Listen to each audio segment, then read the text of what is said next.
اعوذ باللہ من الشیطان اللعین الرجیم بسم اللہ الرحمن الرحیم الحمد للہ رب العالمین الصلاۃ والسلام علی سید الانبیاء والمرسلین وعلی اہل بیتہ الطیبین الطاہرین ولعنۃ اللہ علی اعدائہم اجمعین۔ حاضرین و سامعین، ماہ مبارک رمضان میں آج 27ویں ماہ رمضان کی دعا کو لے کر آپ کی خدمت میں حاضر ہوں۔ آج کے دن جو ہم دعا پڑھتے ہیں اس کے متعلق بعض علماء کا یہ کہنا ہے اور یہ ماننا ہے کہ شاید یہ دعا 23 ماہ رمضان کے لیے ہے کہ جس کو کسی وجہ سے 27 کی طرف منتقل کر دیا گیا ہے،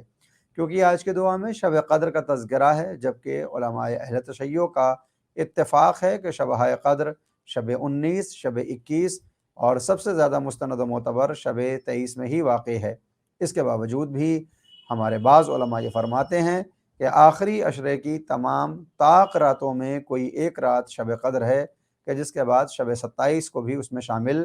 کیا جا سکتا ہے، مگر آج کے تمام مراجع کرام میں زیادہ تر شب 23 ہی کی فضیلت کو بیان کرتے ہوئے شب قدر کا احتمال دیتے ہیں کہ شب 23 شب قدر ہے، لیکن 27 چونکہ طاق رات ہے اور ماہ رمضان کا اتمام ہونے والا ہے، لہٰذا اس دعا میں شب قدر کا تذکرہ مل جایا کرتا ہے۔ دعا کرتے ہیں خداوند عالم سے ہم، اللہم ارزقنی فیہ فضل لیلۃ القدر وسیر اموری فیہ من العسر الی اليسر واقبل معاذیری وحط عنی الذنب والوزر یا رعوفا لعبادہ الصالحین۔ بار الہ، اس مہینے میں مجھ کو شب قدر کی فضیلت عطا کر اور اس مہینے میں میرے معاملات کو دشواری سے آسانی کی طرف منتقل کر دے اور میری معذرتوں کو قبول کر لے اور میرے گناہوں کے بوجھ کو میرے کاندھے سے اتار دے، اے نیک بندوں پر مہربان۔ غور فرمائیں تو ہم نے شب قدر کی برکتوں اور فضیلتوں کو طلب کیا ہے، اس کا مطلب یہ ہرگز نہیں ہے کہ جس دن شب قدر کی فضیلت کو مانگا جائے اسی رات شب قدر ہو، بلکہ یہ بھی ممکن ہے کہ چونکہ ماہ رمضان اب اپنے اتمام کی طرف بڑھ چلا ہے، لہٰذا ایک مرتبہ پھر خداوند عالم سے پورے ماہ میں کی گئی دعاؤں کو جمع کر کے ہم آخری وقت میں خدا سے یہ طلب کرتے ہیں کہ جو زمانہ ابھی گزرا اور جو دعائیں ہم نے طلب کی ہیں، چاہے وہ شبہ قدر کی ہوں، چاہے وہ روزہ ماہ رمضان کی، ان سب کو تو قبول کر لے، اور اگر اب تک ہمارے گناہوں کو معاف نہیں کیا ہے تو ان کو معاف فرما دے۔ اپنے دشواریوں کو سہولت سے بدلنے کی بھی دعا ہے کہ قرآن کریم یہ کہتا ہے ان مع العسر یسرا، ہر سختی کے ساتھ آسانی جڑی ہوئی ہے، لہٰذا اگر اس دنیا کے اندر ہمارے امور کچھ مشکلات میں گزر رہے ہیں تو خداوند عالم سے ماہ رمضان کی برکتوں کو واسطہ بناتے ہوئے ہم طلب کرتے ہیں کہ معبود ہماری دشواریوں کو بھی آسانی کی طرف منتقل کر دے اور میری معذرت کو قبول کر لے۔ معذرت کی قبولیت ماہ رمضان مبارک میں اگر نہ ہو سکے تو بار بار جیسا ذکر کیا جا رہا ہے پھر پورا برس ہم کو انتظار کرنا پڑتا ہے کہ ماہ مبارک آئے اور ہم اپنی معذرت کو اللہ کے سامنے رکھ سکیں تاکہ وہ ہمارے عذر کو قبول کر لے اور ہماری معافی ہو جائے۔ ماہ رمضان مبارک میں اب بس 2 یا 3 روز ہی باقی رہ گئے ہیں، لہٰذا جتنا ہو سکے اس ماہ میں قرآن کریم کی تلاوت، دعاؤں کی قرأت کے ساتھ ساتھ صدقات و خیرات اور فطرے کے امور کو انجام دینے کی کوشش میں لگ جائیں، اور وہیں پر اپنے مرحومین کی مغفرت کے لیے ایصال ثواب کے متعدد طریقے اور نئے نئے طریقوں کے ذریعے ہم اپنے مردوں کو خوش کرنے کی کوشش کریں۔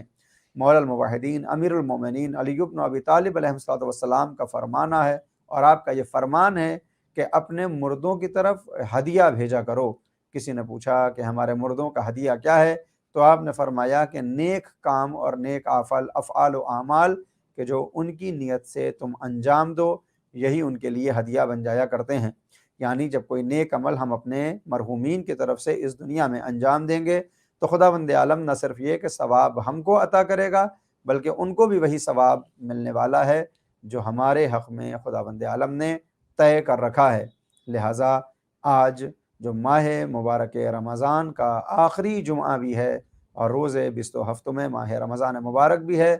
دعا ہے خداوند عالم سے کہ اس جمعۃ الوداع میں ماہ رمضان میں اب تک مانگی گئی تمام دعاؤں کو قبول فرمائے اور اس میں اس کی نازل کردہ تمام رحمتیں، مغفرتیں اور فضیلتیں اور شرف میں ہمارے حصے کو بھی قرار دے۔ آج یوم جمعہ جو ماہ مبارک کا آخری جمعہ ہے، یوم قدس کے نام سے بھی ہم اس کو مناتے ہیں، کہ جہاں مولا کائنات کی اس وصیت پر عمل کرنے کی کوشش ہوتی ہے کہ جو آپ نے وقت شہادت مولا امام حسن علیہ السلام سے فرمائی تھی کہ ظالم کے دشمن اور مظلوم کے ناصر بن کے زندگی گزارنا۔ لہٰذا آج دنیا کے اندر استکباری اور استثماری طاقتیں فلسطین اور صہیون کی شکل میں مسلمانوں پر اور بالخصوص فلسطین کے مسلمانوں پر جس طرح سے ظلم برپا کر رہی ہیں، ان کے مقابلے میں کھڑے ہونے کے لیے، اپنی آواز کو بلند کرنے کے لیے ہم اس روز بھی اہتمام کریں اور ظالم کو آئینہ دکھانے کی کوشش کریں۔ جہاں ہم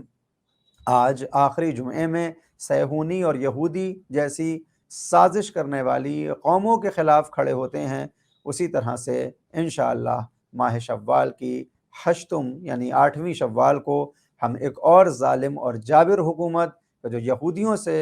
اسپانسر ہوتی ہے اور جو انہی کے خیالات کو مسلمانوں میں ترویج کرتی ہے، یعنی حکومت آل یہود و آل سعود، ان کی بھی مخالفت میں کھڑے ہوں گے کہ انہوں نے جس طرح سے پیغمبر اور آپ کے آل اطہار اور آپ کے اصحاب اور آپ کی ازواج کے روضات مقدسات کو مسمار کیا، ہم اس کے احتجاج میں بلند ہوتے ہیں، کھڑے ہوتے ہیں اور یہ ڈیمانڈ کرتے ہیں کہ وہ تمام روضے دوبارہ بنوائے جائیں، تاکہ پھر مولا کائنات کی اسی حدیث پر عمل ہو سکے کہ ہمیشہ ظالم کی آنکھوں میں آنکھیں ڈال کر مظلوم کی حمایت کرنا۔ لہٰذا ظالم اگر ہماری قوم سے جدا ہو، ہمارے مذہب سے جدا ہو، تب بھی وہ ظالم ہوگا، اور اگر بظاہر ہمارے مذہب کا چولہ پہن کر لا الہ الا اللہ اور محمد رسول اللہ کا کلمہ پڑھ کر ظلم کرے گا، تب بھی ہم اسے ظالم ہی شمار کریں گے۔ اور جس طرح سے